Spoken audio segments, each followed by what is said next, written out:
मनीष जी, कुरुक्षेत्रा से। राधे राधे। गुरुदेव कोटि कोटि प्रणाम। गुरुदेव, मोह और माया के अधीन होकर हम सत्कर्मों से दूर हो रहे हैं, परंतु यदि हम मोह से दूर होते हैं तो हम पारिवारिक कर्तव्यों को कैसे निर्वाह करें? तो मोही कोई पारिवारिक कर्तव्य कर पाता है? आप कैसी बात करते हो? जो विवेकशील होता है वो परिवार के कर्तव्य को कर पाता है। मोही का मतलब जानते हो? अज्ञानी होता है। अज्ञानी अपने कर्तव्य को जानता ही नहीं तो पालन क्या करेगा? कौन अपने कर्तव्य का पालन कर रहा है मोह से युक्त होकर के? आप विचार करो। आप अपने मनुष्य स्वरूप में क्या अपने कर्तव्य का पालन कर रहे हैं? आप एक पुत्र हैं, आप एक पिता हैं, आप किसी के पति हैं, आप किसी के कोई न कोई संबंध में हैं। तो कर्तव्य कहते हैं दूसरों को सुख प्रदान करना, ना कि दूसरे से सुख लेना। क्या दूसरों को सुख देने की वृत्ति आ गई है? क्या दूसरों में भगवत भाव आ गया है? मोह तो शरीर को लेकर के किया जाता है और सुख देने की वृत्ति आत्म तत्व की तरफ दृष्टि रख के किया जाता है, परमात्मा दृष्टि रख के किया जाता है। मोह वाला कभी किसी को सुख दे सकता है क्या? कभी नहीं दे सकता। मोह वाला तो अपने सुख, शरीर सुख की मांग करता है और वो कभी धर्म का पालन नहीं कर सकता है। तो ये कैसी बात आपने कह दी कि अगर हम परमार्थ का सेवन करेंगे तो मोह का नाश हो जाएगा, मोह का नाश हो जाएगा तो परिवार का पोषण नहीं होगा? कैसी बात करते हो? जब मोह का नाश हो जाएगा तब सच्चाई में तुम परिवार का पोषण कर पाओगे, सच्चाई में अपने परिवार का उद्धार कर पाओगे, सच्चाई में अपने परिवार को सुख दे पाओगे। मोही पाप कर्म करके धन लाता है, पूरे परिवार को नष्ट कर देता है, सबकी बुद्धि को भ्रष्ट कर देता है, सबको अशांति और क्लेश प्रदान करता है और स्वयं दुखी होता है। क्या समझते हो? मोही अज्ञानी कहीं किसी को भी सुख दे सकता है क्या? नहीं दे सकता। आज यही तो बात समझ में नहीं आ रही। अध्यात्म को ना समझने के कारण ऐसी भ्रमात्मक बातें फैल गई कि भक्ति एक अलग बात है और गृहस्थी एक अलग बात है, ऐसा मान लिया गया है। नहीं नहीं नहीं, वो एक ही है।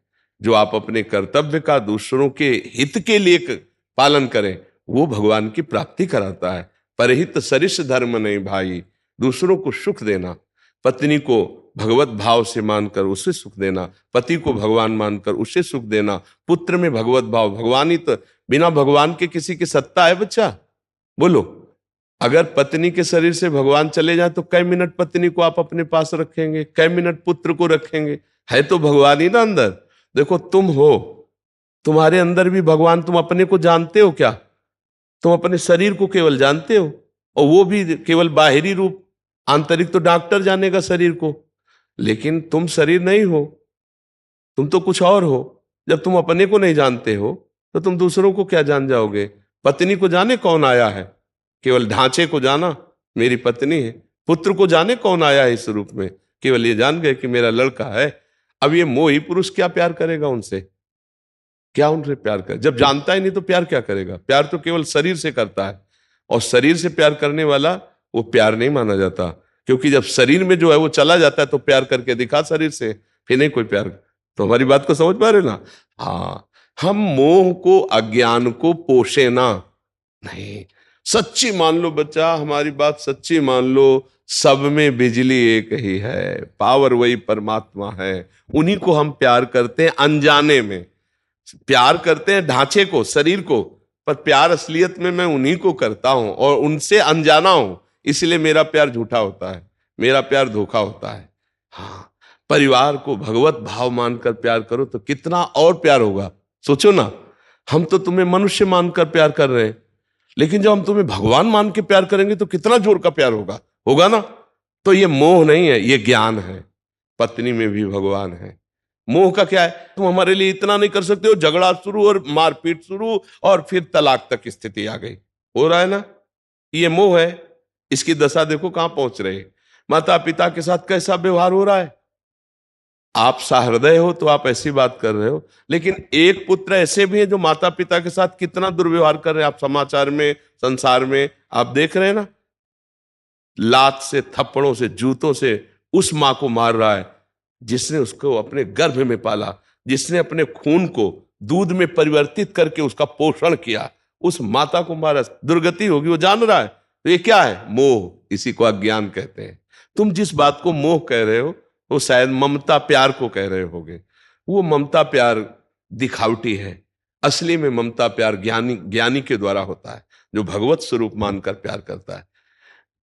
पत्नी नाराज हो रही है, गुस्सा हो रही है, वो अंदर मुस्कुरा रहा है, थोड़ी देर बाद शांत हो जाएगी। फिर ये ज्ञानी है, ये विवेकशील है। कहीं की बात बिगड़ रही है, शांत हो रहा है, गंभीर है, विवेक है, बचा लेगा। और अगर मोही है, अज्ञानी है, मेरे साथ ऐसा व्यवहार, ऐसी वार्ता, लड़ाई शुरू हो गई। आज क्या हो रहा है? पति पत्नी का विश्वास खो रहा है, माता पिता पुत्र परिवार के संबंधों का सर्वनाश हो रहा है। कौन सा परिवार सुहृद भाव से चल रहा है?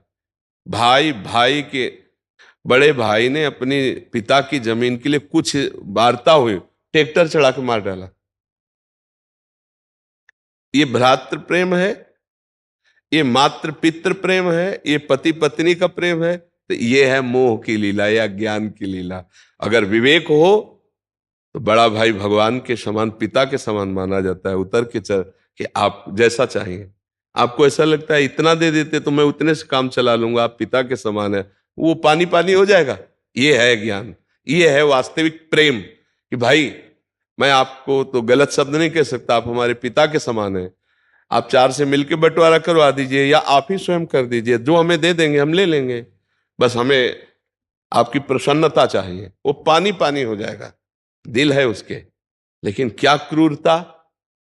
जरा से हिस्से के लिए भाई भाई को मार रहा है, अपनी वासना की पूर्ति के लिए पत्नी पति को मार रही है, पति पत्नी को मार रहा है, माता पिता को अनाथालय में या धक्का मार के बाहर किया जा रहा है, बूढ़े माता पिता की पिटाई की जा रही। यह है मोह का खेल। भला ये प्रेम हो रहा है, भला ये भक्ति हो रही, भला ये गृहस्थ धर्म है? समझ पा रहे ना बच्चा? हाँ, तो परमार्थ ही बुद्धि शुद्ध करता है। अध्यात्म का जब तुम्हें ज्ञान होगा तो तुम सब कुछ सह सकते हो, और जो सह सकता है वही धर्म का पालन कर सकता है। हमारे गुरुजनों ने, महापुरुषों ने बहुत कष्ट सहा, धर्म ने त्याग किया।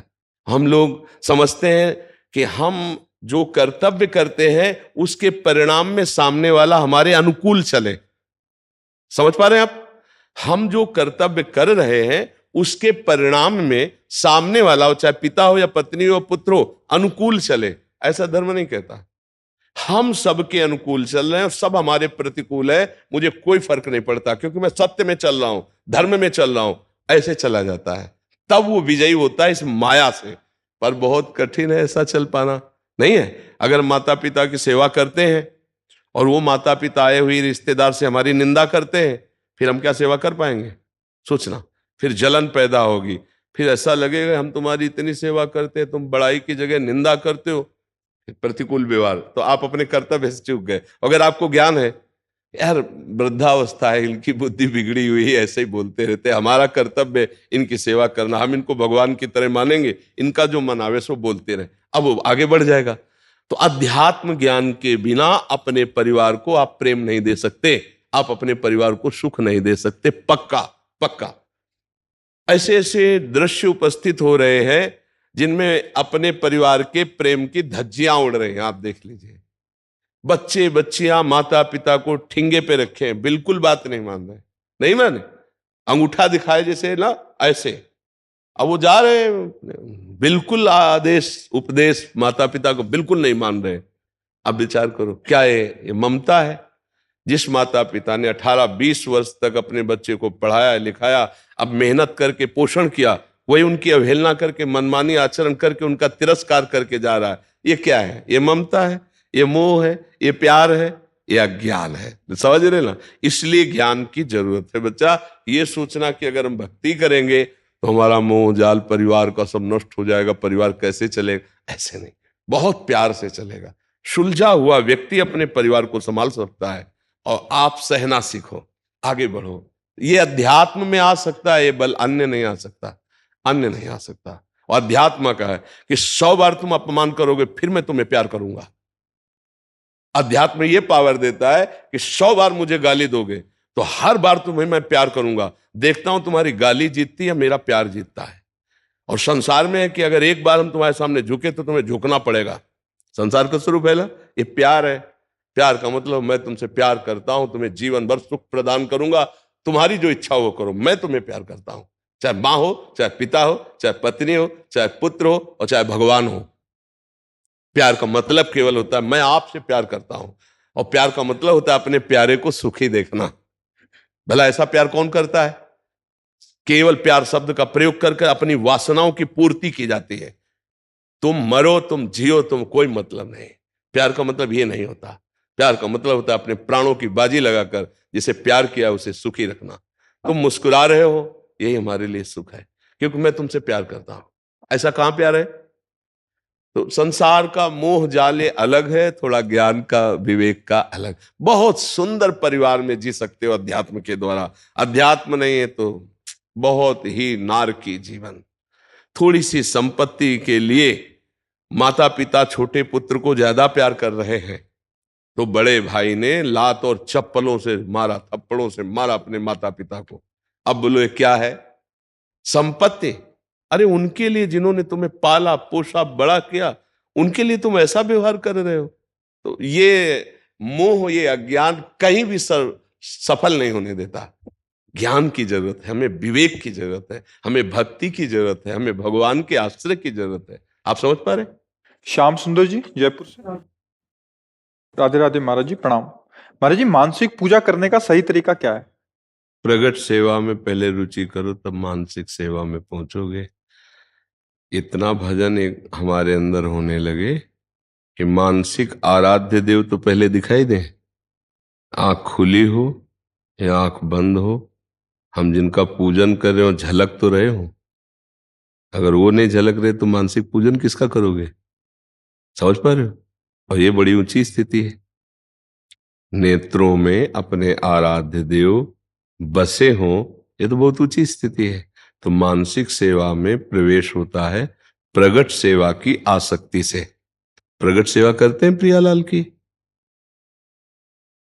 कितने पहर की करते हैं? हमारा 2 पहर करता हूँ। अच्छा। सुबह आधे से घंटे, शाम को सुबह आधे पौन घंटे से करता हूँ। स्नान आदि करा के, और फिर राजभोग कौन पवाता है? राजभोग यदि मैं होता हूँ तो, नहीं तो ऑफिस चला जाता हूँ तो घर पे जो करना। उनको भोग नहीं लगता फिर जो घर में बनता है? भोग लगाते? रोज लगता है। हाँ। नहा के ही किचन में। और नाम जप चलता है?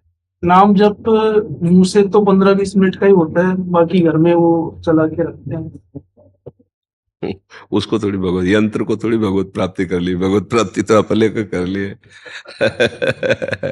तो नाम जप अगर नहीं चलेगा, भगवत सेवा में रुचि नहीं होगी, तो प्रभु जी मानसिक देव पधारेंगे कैसे? और मानसिक देव नहीं पधारेंगे तो मानसिक सेवा कैसे हो सकती है? सर मैं ये पूछना चाहता हूँ कि जब हम उन दृश्यों को, भगवान की लीला के दृश्यों को जब मस्तिष्क में हम उनका मनन चिंतन करते हैं, तो कहीं ना कहीं वो जब हम यही हमको पहले देखना है कि भगवान को दृश्य मानकर देखने की क्षमता हम में नहीं है, क्योंकि हमारे जो नेत्र हैं वो माया जनित दृश्यों को देख सकते हैं, सच्चिदानंद को नहीं। हमारी जो बात कहना चाहते हैं उसे समझो। हम कल्पना में तुम्हें नहीं बहने देना चाहते, हम तुम्हें सच्चिदानंद की बात बता रहे हैं। भगवान सत है, चिद है, आनंदमय है। उनको देखने के लिए पहले नेत्र खुलने चाहिए। जैसे ब्रह्म तत्व का दर्शन करने के लिए ज्ञान चक्षु प्रकट होते हैं बुद्धि में, ऐसे ही भगवत दर्शन करने के लिए हृदय से नेत्र प्रकाशित होते हैं। हिय के नयन निहारे, इन नेत्रों से नहीं देख सकते। अब हृदय के नेत्र हमारे मूंदे हुए हैं, उनको खोलने के लिए निरंतर नाम जप और सेवा। सेवा और सुमिरन दो से ही हमारे मानस नेत्र खुलते हैं। अब आप 10-15 मिनट कहते हो जपते हैं, इसके बाद जपते नहीं, तो कैसे मानसिक सेवा कर पाओगे आप बताओ? समझ? लीला सुनना और लीला के विषय में विचार करना, लेकिन लीला देखना ये बहुत बड़ी सिद्धों की बात है। लीला देखने का मतलब खुले नेत्रों में प्रिया प्रीतम दिखाई दे रहे, जैसे आप दिखाई दे रहे हो, वो कोई कल्पना नहीं होती है। असलियत में वहां पहुंचने के लिए पहले लीला श्रवण करो, लीला गायन करो और नाम जप करो। उठते बैठते चलते फिरते जो नाम प्रिय हो, उसमें पैसा तो लगता नहीं, केवल एकाग्रता की जरूरत है। अंदर राधा राधा राधा राधा राधा राधा राधा, एक दिव्य शक्ति प्रकट होती बच्चा। जैसे दो लकड़ियों के घर्षण से अग्नि पैदा हो जाती, दो पत्थर के टुकड़े ऐसे करो चिंगारी पैदा हो जाती, ऐसे जवान और नाम के रगड़न से महान दिव्य शक्ति पैदा होती।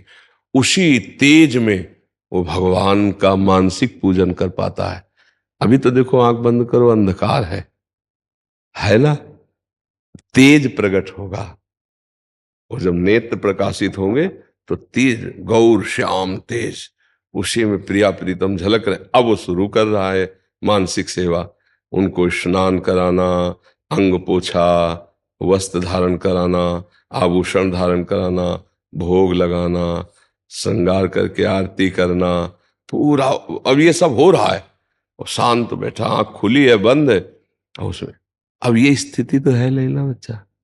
तो इसीलिए हम कह रहे हैं मानसिक सेवा को पहले करने के लिए तैयारी हमें चाहिए, मानसिक तैयारी, मन एकाग्र हो, मन निर्मल हो, मानस नेत्र खुल जाए, तब मानसिक सेवा का।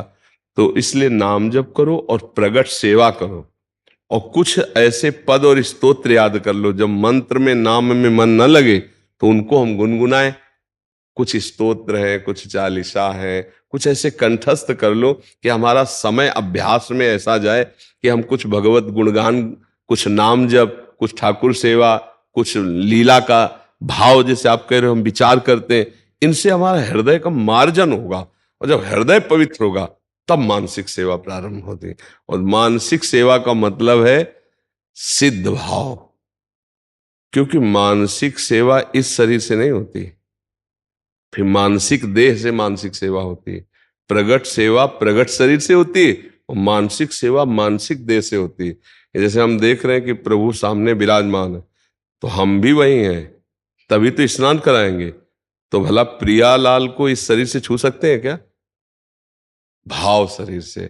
अब ये भाव शरीर गुरु देते हैं संबंध, अच्छा गुरु संबंध है, गुरु ने संबंध दिया है, गुरु ने मंत्र दिया है, तो उसी बल से भाव देह का प्रादुर्भाव होगा। अगर नहीं तो ये कोरी कल्पनाओं से नहीं होने वाला। असलियत में, जो असलियत में वो कोरी कल्पनाओं से नहीं होता है, गुरु कृपा से होता है। गुरुदेव का वर्ण क्या है? कैसे बनेगी?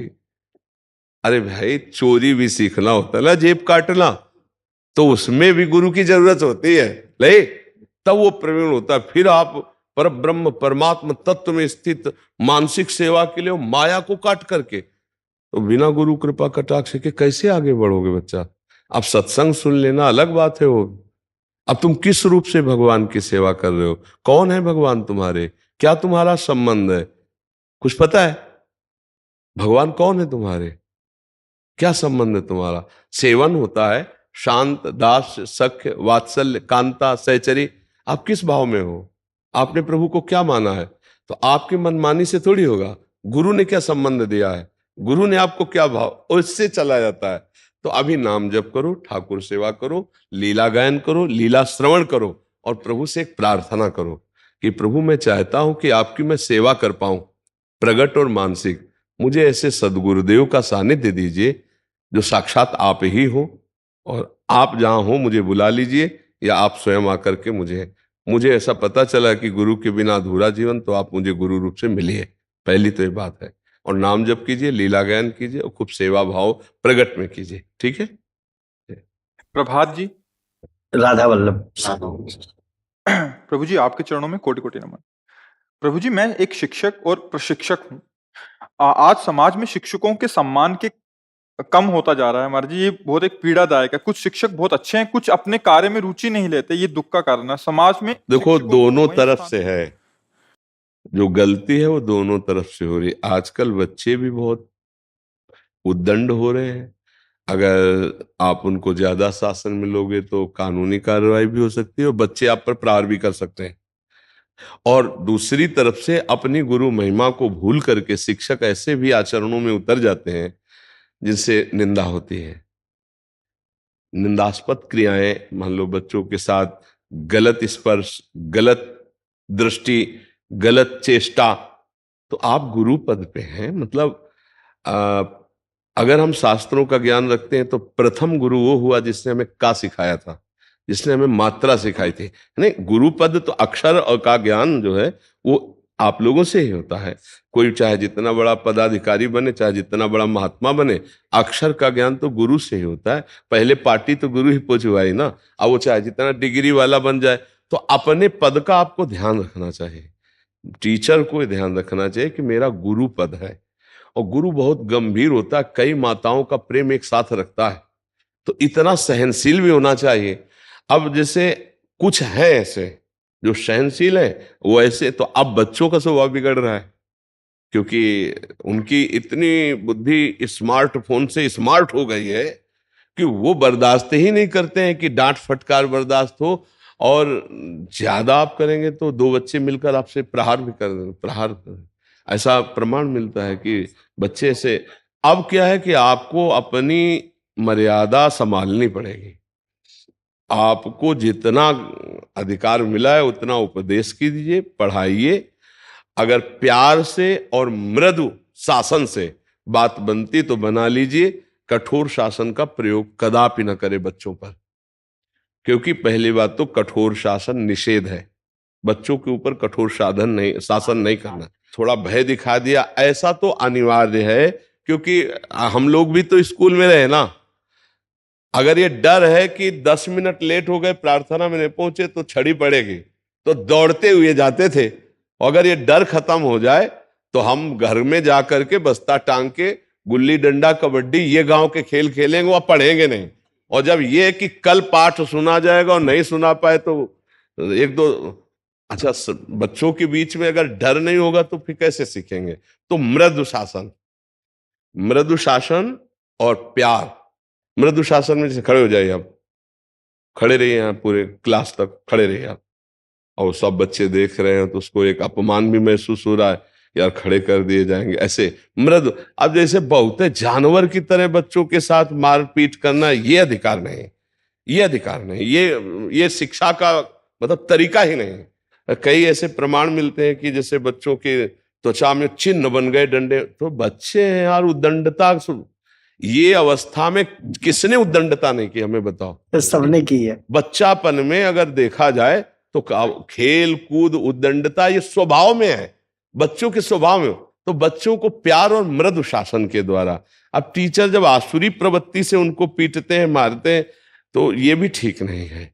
और टीचर जब छोटे बच्चे बड़े हो रहे हों तो उनके साथ व्यवहार भी बहुत सोच समझ के, नहीं हर एक हरकत का उनको पता होता है, नहीं होता, चेष्टाओं का पता होता है। तो इन दो बातों को अगर टीचर संभाले और अपनी मर्यादा में रहे, बच्चों को सुधारना कठिन है, टीचर सुधर सकते हैं क्योंकि वो पढ़े लिखे ग्रेजुएट है, वो समझ सकते हैं। बच्चों को अब वो संभालना चाहे तो संभाल सकते, नहीं कठिन है संभालना, बहुत कठिन है संभालना, बहुत कठिन। मतलब ऐसे ऐसे अब बच्चों की दिमाग बुद्धियां बढ़ रही है कि अपने माता पिता को नहीं बख्श सकते। आपकी क्या बात है, नहीं अपने माता पिता को जवाब दिए बिना नहीं छोड़ते, पीटे बिना नहीं छोड़ते। अब हमको कैसे बताएं कैसे कैसे दृश्य है कि बच्चे जो है अपने माता पिता के साथ बर्ताव अच्छा नहीं कर रहे, जो पढ़े लिखे हैं। जहां कहा गया है विद्या विनयम ददाति, विद्या विनयशील बनाती है, तो वहां विद्या क्या पढ़ते हैं कि अपवित्र भाव हो जाते हैं, व्यसन करते हैं, इधर उधर के जो चले हैं ना मित्र वाले व्यवहार, फ्रेंड वाले व्यवहार, उनसे बुद्धि भ्रष्ट हो जाती है। ना माता पिता का सम्मान करते हैं, ना गुरु का करते हैं, टीचर का नहीं करते। और कुछ टीचर भी ऐसे हैं, बहुत समझने का समय है इस समय, ज्यादा मतलब विवेक की जरूरत है कि आपका अपने कर्तव्य से भी च्युत न हो, बच्चों को अच्छा संस्कार, अच्छी पढ़ाई का उपदेश करें और मृदु व्यवहार करें। बहुत अगर लग रहा है तो मृदु शासन करें। देखो आज हम आपसे प्रार्थना कर रहे हैं, अगर कल ऐसा नहीं हुआ तो आपके माता पिता से शिकायत कर सकते, हो सकता है आपकी पिटाई भी हो जाए। और अगर वो कहता है कि देखेंगे कैसे पिटाई करोगे, तो बोलना नहीं फिर दोबारा क्योंकि आज के बच्चे बहुत प्रवीण बच्चे हैं। हेले जी, एक चुनौती इसमें ये आ रही, जैसे आपने हर बार कहा कि मोबाइल जो बढ़ रहा है और सरकार के द्वारा भी जो है ऑनलाइन एजुकेशन को बढ़ावा दिया जा रहा है, तो लैपटॉप और मोबाइल बच्चों, देखो ये बहुत लाभदायक भी है। देखो हमारे छोटे छोटे बच्चे, छोटी छोटी बच्चियां अब इतनी प्रवीण हो रही हैं कि अगर ये फंसना ना चाहे तो इन्हें कोई नहीं फंसा सकता। ये भोलापन भी ज्यादा अच्छा नहीं होता है। तो ये जो आज आधुनिक यंत्र बढ़ रहे हैं सुविधा है, पर उसका गलत प्रयोग जो हो रहा है वो ठीक नहीं है। हर चीज में गुण और अवगुण है। पूरी सृष्टि जो रची गई है सब में दो चीजें हैं, कुछ दोष है और कुछ गुण है। तो उत्तम बात यह है कि हम उसके गुण स्वीकार कर लेते हैं। अब देखो, आपको बैंक जाने की जरूरत नहीं, वो सब नहीं हो जाता। तो ये सुविधाएं, अब लाइन में खड़े घंटों निकालने के लिए या उसके लिए, तो अब सब सुविधाएं आपको दे रहा है, अब आप उस सुविधा को क्यों नहीं ले रहे? कितना बड़ा वैज्ञानिक कार्य कर रहा है कि पहले जो था तपस्या के बल का प्रयोग करके देख रहे हैं कि क्या हो रहा है, नहीं अमुक जगह ये हो रहा है। अब आप फोन लगाइए और अमेरिका बात कर लीजिए और ऐसे कीजिए, नहीं वो मुस्कुरा रहा, तुम मुस्कुरा रहे हो। ये तो ध्यान में होता था बड़े बड़े ऋषियों के। सिद्धि प्रकट हो गई। और क्या बहुत बड़ी सिद्धि। अमेरिका में कितनी दूर है जाने में, समझो, और आप बैठे बैठे 1 मिनट में उस आदमी से मुस्कुरा के बात कर सकते हो, वो आपको हाव भाव दिखाई देगा, मुस्कुराहट। ये तो बहुत बड़ा बात है ना। तो हम सराहते हैं आज के वैज्ञानिकों को, हम सराहते हैं आज के इन यंत्रों को जो अमेरिका में बैठकर सत्संग सुन रहे हैं, हमारा जो हमारे भारतीय संस्कृति और संतों की वाणी देश विदेश जा रही है, ये यंत्रों से ही जा रही। अब क्या उसका जो दोष है उसका त्याग कर दें। अब उसमें जो अवगुण है, अब हम लोग अवगुण पकड़ेंगे तो फिर ठीक नहीं। और गुण अवगुण युक्त पूरी सृष्टि रची गई है। कोई ऐसा नहीं है जिसमें अवगुण ना हो और कोई ऐसा नहीं जिसमें गुण ना हो। हाँ, अब ये होता है कि जैसे भजन बल से अवगुणों को मिटाते मिटाते वो महान आत्मा बन गए, तो हम महात्मा कहने लगते हैं। अब वो सद्गुणों को मिटाते मिटाते इतने बुरे बन गए कि उन्हें दुरात्मा कहा गया, दुष्ट कहा गया, पर होते सब में है। अब तुम बढ़ाना क्या चाहते हो? तो ऐसे ही हम यंत्रों को दोष केवल न दें, हम अपनी बुद्धि से यदि यंत्रों से लाभ लें तो बहुत बड़े लाभ हैं, बहुत बड़े। अब एक बच्ची जा रही है, कोई गलत चेष्टा से उसकी तरफ देख रहा है और फौरन मैसेज कर दिया, मतलब हर फोन कर दिया, धीरे से वीडियो बना ली, बड़ी सुरक्षा है। वो 1 मिनट में अपने परिवार वालों को सूचना दे सकती कि मैं फंस चुकी हूं, आप जल्दी अमुक स्थान पर आ जाइए। मतलब बहुत सुविधाएं हैं, बहुत सुविधाएं हैं इसमें। पर ऐसा है कि बस दुविधा हम पैदा कर लेते हैं। अब हम गंदी बात सर्च करके देखेंगे गंदा, तो फिर अब हमको कौन रोकेगा?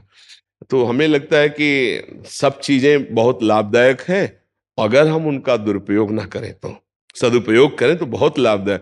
देखो, अगर एक कंप्यूटर लैपटॉप ना हो तो ये जो आप सुन रहे हैं यहाँ, अब ये लाखों लोग सुनेंगे।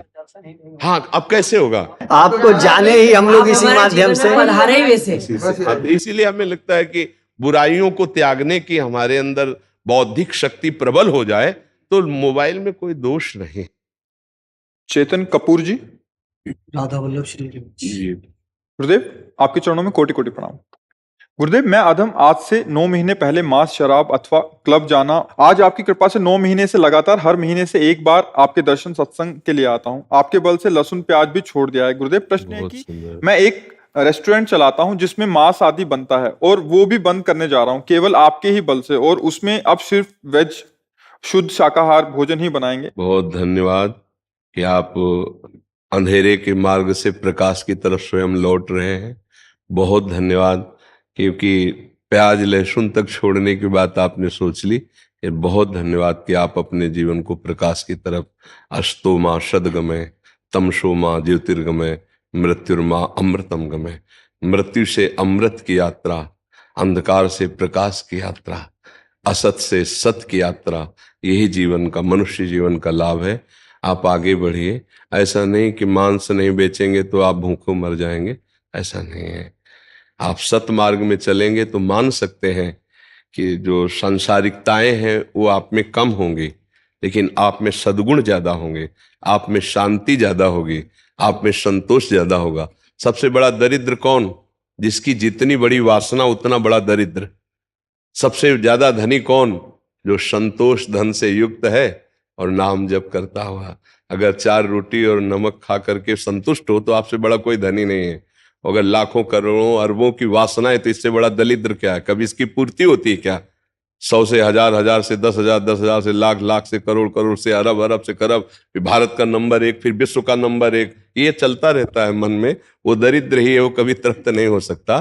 तो बहुत अच्छा है कि आप कदम उल्टे वापस ले आए, नहीं तो जो मार्ग है वो नर्क की तरफ जा रहा था। बहुत कष्टप्रद मार्ग है, बहुत कष्ट मिलने वाला मार्ग है, क्योंकि महापाप होते रहते ना, पर स्त्री गमन महापाप, मदिरापान महापाप, मांस भक्षण महापाप।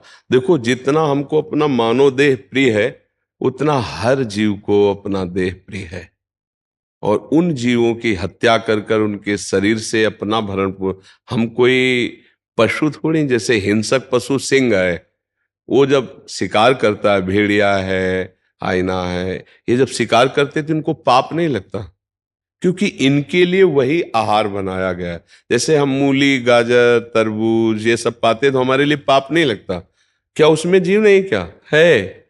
आप देखो, उसके पेड़ को उखाड़ के देखो, सूख जाएगा। अगर वो जीवित है तो उसमें फल लगते हैं, वो हरा भरा दिखाई देता है। जब हम उखाड़ देते तो मुरझा जाता है, मतलब चैतन्य है। पर उस चैतन्य को मुझे पाने के लिए शास्त्र अलाउ करता है कि आप अन्न पा सकते हैं, आप फल पा सकते हैं, आप मेवा पा सकते हैं, आप अमुक चीजें पा सकते हैं। मनुष्य के लिए पशुओं का मांस भक्षण करने का आदेश नहीं है। उसके अलग हैं, जैसे सिंह घास नहीं खा सकता कभी, सेव संतरा नहीं खाएगा वो मांस भक्षण उसको प्रिय है, क्योंकि उसके स्वभाव में रखा गया है। वो जबरदस्ती बलात् पशुओं को मारकर खाना उसका एक व्यसन है, उसका जीवन है। मनुष्य का ऐसा नहीं। अब जैसे छोटे छोटे पशु पक्षियों को लोग ऐसे, बहुत निंदनीय है, जिंदा पशुओं को भून करके लोग खाते हैं, फिर उनको काल भूंजता है। कैसा? बड़ी गाड़ियों में, मर्सिडीज गाड़ियों में भूंजता है वो, एसी लगी हुई, फिल्मी गाना बज रहे और गाड़ी में जा रहे हैं, और एक्सीडेंट हुआ, आग लग गई, उसी में निकल ही नहीं पाए, उसी में भूंज गए। ये कैसे भुने? उनका परिणाम किसी कर्म के परिणाम से आया हुआ है। वो कर्म जब आप देखते, वो जीव चिल्ला रहा है, उसका मुंह बंधा है, उसके पैर बंधे, और ऐसे हिलगा कर थोड़ी थोड़ी आंच में उसे जला के पका रहे हैं कि स्वाद लेने के लिए। तो तुमको हाथ पैर बांधने की जरूरत नहीं पड़ेगी, तुमको ऐसी जगह जलाएंगे जहां कोई बचाने वाला भी नहीं मिलेगा। वो परमात्मा हर एक जीव को अपने कर्म के अनुसार दंड देता है। तो ये तो कहो आप लौट पड़े, तो अब जब नाम जप करोगे और लौट पड़े तो भगवान कहते हैं, अहम तो आम सर्व पापेभ्यो मोक्षयिष्यामि मा शुचा, मैं तुम्हें समस्त पापों से मुक्त कर दूंगा। तो पहली बात, हम तुम्हें धन्यवाद देते हैं कि आप सतमार्ग की तरफ चलने लगे। अब आप जानना क्या चाहते हैं? ये कह रहे हैं कि अभी जैसे पहले वो मांसाहारी रेस्टोरेंट था, अभी वो शाकाहारी कर रहे हैं, उसमें मैं उसका स्थान पवित्र कैसे करूं? मतलब पहले तो वहां बन चुका है, तो फिर किन किन चीजों में सुधार करूं? हाँ कैसा हाँ करूं? हाँ, बिल्कुल ठीक बात है। तो आप गंगा जी, आपको जहां आसपास हो तो गंगा जल से छिड़काव करके और उन पात्रों को हटा दो वहां से, जिन पात्रों में मांस रंधन हुआ उनको फेंक दो, वो रसोई में भी नहीं रहने चाहिए। और गंगा जल से करके, और जैसे गाय के गोबर आदि से लीप, तो वो परम पवित्र माना जाता है। फिर जैसा मान लो जैसे पत्थर आदि है, तो थोड़ा सा ऐसे गाय के गोबर लिया, ऐसे कर दिए, और फिर धुलाई कर दी, फिर गंगा जल डाल दिया, फिर धुलाई कर दी, और जो पात्र मांस रांधे गए उन पात्रों को बिल्कुल वहां से फेंक दो। वो प्लेटें, वो बनाने के पात्र, वो सब उनको फेंक, एक नया सिस्टम रख लो। तो जो उससे कमाई हो, और अच्छा पदार्थ बनाओ। बच्चा कोई देखे ना देखे, भगवान देख रहा है। जैसे हमको पाना पड़े वो, तो हम आनंद पूर्वक पा सकें, ऐसा हम दूसरों को पवाएं। सबके हृदय में भगवान बैठे हुए हैं। आजकल क्या होता है कि 4-4 दिन की दाल तुरंत छौंक करके और उसको फ्राई करके दे रहे हैं, और वो नहीं खा सकते, वो दूसरे को दे रहे हैं। कई ऐसे भोजन पदार्थों में नुकसानदायक बातें देखी गई। ऐसा कभी ना करें। धर्म पूर्वक पवित्र ताजा भोजन दे, पैसा भले 10 रुपया ज्यादा ले ले, अच्छा रहेगा। 10 रुपए अपनी मेहनत के तुम ज्यादा ले लो, पर अच्छा पदार्थ पवित्रता पूर्वक बनाओ, लोगों को पेट भरकर भोजन पावे, तो उनको कोई नुकसान ना हो, उनका स्वास्थ्य और उनकी बुद्धि शुद्ध हो, नाम जप करते हुए बनाओ। भगवान की विशेष कृपा होगी बच्चा। नहीं, अब जैसे हम कई बार, पर हमारी बात शायद उनके कानों तक न पहुंचती उन लोगों की, कुछ लोग केमिकल डाल के दूध बनाते हैं, और उनसे कहो तुम अपने बच्चे को पिलाओ, तो नहीं पिलाएंगे। लेकिन लाखों हजारों रुपए, टैंकर पूरा दूध केमिकल का पूरा टोटल, अब वो जाकर के जब बिकता है गृहस्थ लोगों के पास अब फ्लैटों में रह रहे हैं, उनको दूध चाहिए चाय पानी के लिए, बच्चों के लिए, और वो जाकर शरीर को रुग्ण करता, वो अपने बच्चे को नहीं दे सकता पैसे के लिए, दूसरों के नुकसान। तो ऐसे लोगों की बहुत दुर्गति होती है। हमें लगता है कि आहार विहार बहुत शुद्ध रखना चाहिए, हम पैसे बढ़ा देते हैं। मान लो तुम्हें बहुत पैसे लेने की जरूरत है, 50 का दूसरे देते हैं, आप 55 रुपए का दे दो, 60 रुपए का दे दो, पर पक्का हो कि ये प्योर आपका शुद्ध दूध है, प्योर पदार्थ, आप शुद्ध पदार्थ दीजिए, इससे बहुत लाभ मिलेगा। आजकल बहुत छल कपट होने लगा है भोजन पदार्थों में, खाद्य पदार्थों में। अब अगर होटलों में या रेस्टोरेंट में आप ऐसे बिना छानबीन के ऐसे घी का प्रयोग करते हैं, ऐसी वस्तुओं का प्रयोग करते हैं, तो पाने वाला तो जानता नहीं है, अपने को ये सब सावधानियां, तो उससे भगवान कृपा करते हैं, क्योंकि आप सबको भगवान हृदय में सबके बैठे ना, उनको पवाओगे, ऐसा भाव रखोगे तो तुम्हारी साधना भी बन जाएगी। और पक्का लक्ष्मी जी स्थायी उसी के घर में टिकती हैं जिसके यहाँ पवित्रता और धर्म होता है। ये जितना अधर्म करने वाले हैं सब ऐसे हाइलोजन की तरह जलते जरूर हैं, लेकिन फ्यूज भी बहुत जल्दी हो जाते हैं। और भले दीपक की तरह जलो, बराबर कुल परंपरागत प्रकाशित रहो, ऐसे धर्म से चला जाता है। ठीक है ना? आप जी दुकान पे महाराज जी लड़के भी काम करते हैं ना जो, तो वो भी नॉनवेज आदि मांस नशे बहुत करते थे। मैं अपने साथ उनको लेके जाता था, आप ही के सत्संग सुनाता था गाड़ी में, जी। और वो सब कुछ छोड़ चुके। हाँ, बहुत अच्छा है, बहुत अच्छा है। और पवित्र उनको भी करके भोजन बनाने की सेवा में जो आपके साथ हो, उन पर नजर रखे, क्योंकि अपवित्रता फिर ठीक नहीं है। जैसे कुछ लोग अपवित्रता अब भोजन गरम गरम जाएगा तो वो थोड़ी बताएगा कि अपवित्र है, लेकिन भगवान उसको देख रहे हैं। अपवित्र भोजन किसी को ना पवाओ, पवित्र भोजन, स्वादिष्ट भोजन, अच्छा भोजन, स्वास्थ्यवर्धक, पैसा भले 10 रुपये ज्यादा रख लो, तो भगवान कृपा करते हैं, उससे भगवान कृपा करते हैं। ये हम हृदय की बात करें, आज विश्वास उठता जा रहा है हर जगह से। भोजन पाने मतलब पदार्थ पाने की इच्छा नहीं होती कि पता नहीं कैसे विचार वाला, कैसे आचरण से बनाया होगा। सामने वाला इंसान नहीं है क्या? तुम कैसे व्यवहार करते हो? तो तुम पीछे बना रहे हो, लेकिन वो सीसी कैमरा के बिना भी देख रहा है परमात्मा। वो बड़ा विचित्र है, वो ऐसी जगह फंसाएगा कि जहां भारी दंड मिलेगा। तो इसलिए बहुत अच्छा है आप लौट पड़े, अपने मित्रों को भी पवित्र करके और हमारे समाज की सेवा करो। मान लो जो होटल है, रेस्टोरेंट है, समाज की सेवा है, अर्थ एक निमित्त मात्र है, सेवा का भाव प्रदान रखो, सब में भगवान आकर के पाते, खूब अच्छे से दुलार पूर्वक पवाओ, जो अर्थ मिल जाए परिवार चलाओ, यही जीवन का लाभ है। हमें केवल जीने के लिए अर्थ कमाना इतनी बात नहीं है, हमें धर्म पूर्वक जीना, जिससे हमारा अगला जन्म भी हो तो बहुत।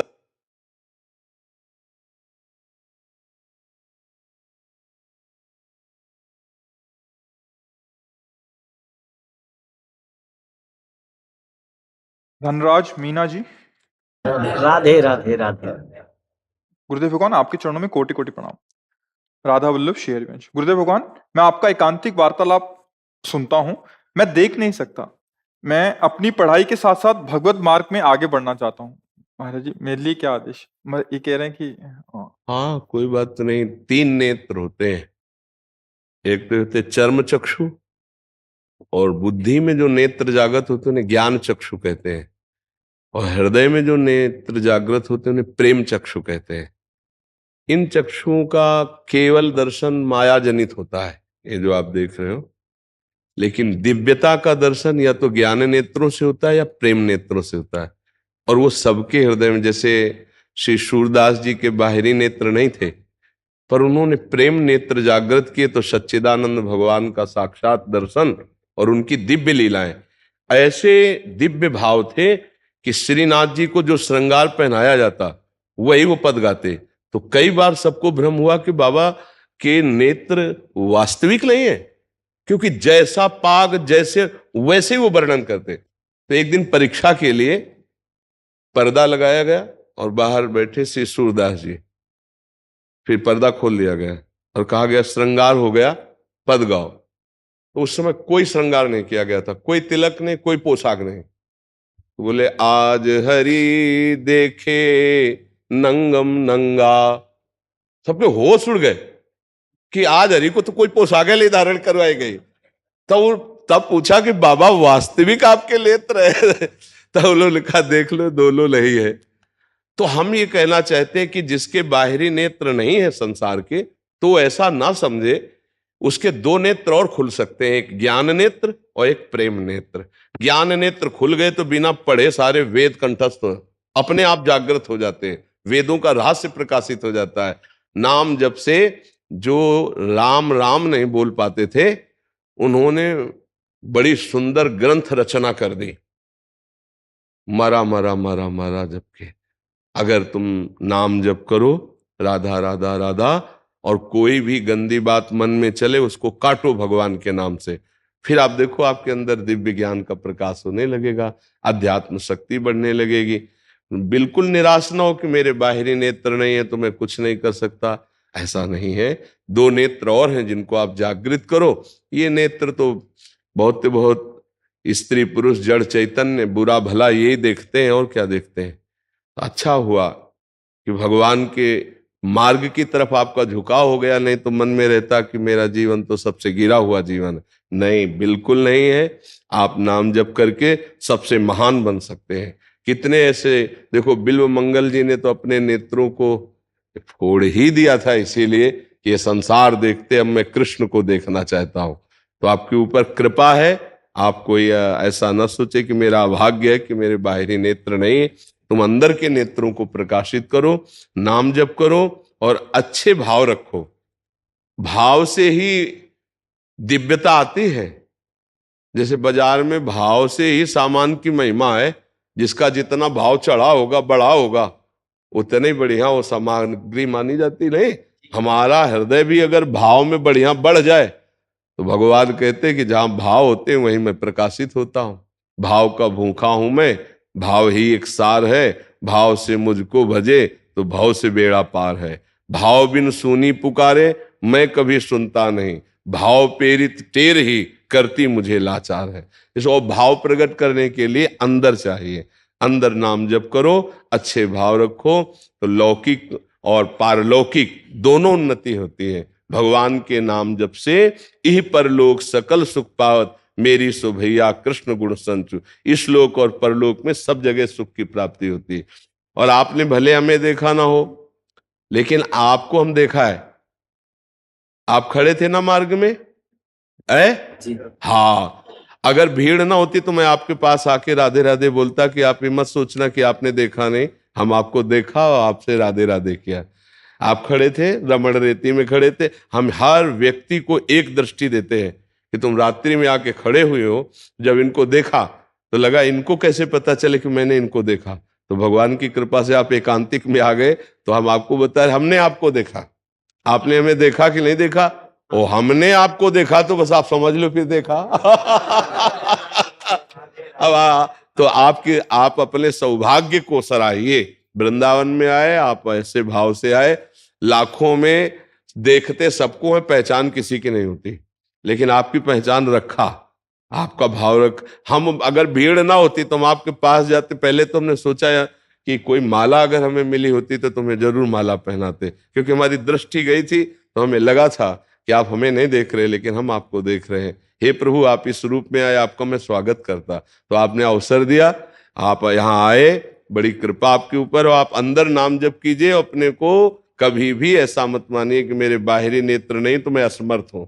नहीं, जो सर्वलोक महेश्वर है वो नाम जापक के साथ रहता है।